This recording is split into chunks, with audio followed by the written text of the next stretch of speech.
Genco AE syllabus నేను 3 పార్ట్స్గా divide చేశాను. ఫస్ట్ ఈజీవి, సెకండ్ ఎలక్ట్రానిక్ సబ్జెక్ట్స్వి, థర్డ్ న్యూలీ యాడెడ్ సబ్జెక్ట్స్. ఈ సిలబస్లో మనం ప్రతి సబ్జెక్ట్ని చదవాల్సింది, ఏ సబ్జెక్ట్ని లైట్ తీసుకోకూడదు.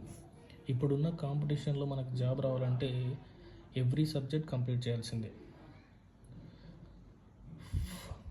ఫస్ట్ పార్ట్లో మనం first subject power system, power plant engineering. Second machines. Third circuits, electrical materials. ఇది న్యూలీ యాడెడ్ సబ్జెక్ట్, బట్ మనకు ఆల్రెడీ మెటీరియల్స్ టచ్లో ఉంటుంది. Electromagnetic fields. Next control systems. Fifth subjects measurements.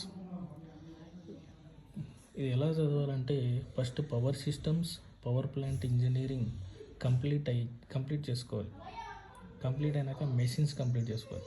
Machines complete అయినాక మళ్ళీ power system, power plant engineering revision చేయాలి. తర్వాత circuits, electrical materials, electromagnetic fields అయిపోయినాక మళ్ళీ పవర్ సిస్టమ్, మెషిన్స్ రివిజన్ చేయాలి. ఇలా కంట్రోల్ సిస్టమ్ అయినాక దాని ముందున్న 3 సబ్జెక్టులు రివిజన్ చేయాలి. మెజర్మెంట్స్ అయిపోయినాక మళ్ళీ దానిపైన ఉన్న సబ్జెక్టులు రివిజన్ చేయాలి. ఇలా పార్ట్ ఏ అయిపోయినాక నెక్స్ట్ పార్ట్లో పవర్ ఎలక్ట్రానిక్స్ అండ్ డ్రైవ్స్, తర్వాత analogs and digital electronics, next systems and signal processing. ఈ 3 కంప్లీట్ చేసుకోవాలి నెక్స్ట్, అండ్ రివిజన్ కూడా కంప్లీట్ చేసుకోవాలి. లాస్ట్ పార్ట్లో newly added subjects, these are thermodynamics, heat transfer.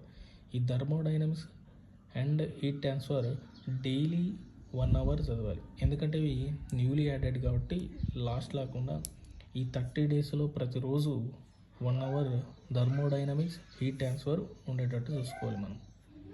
ఇంకా పార్ట్ బి విషయానికి వస్తే జనరల్ అవేర్నెస్, ఆప్టిట్యూడ్ అనేవి లాస్ట్ 3 డేస్లో లేదా 5 డేస్లో కంప్లీట్ చేసుకోవచ్చు.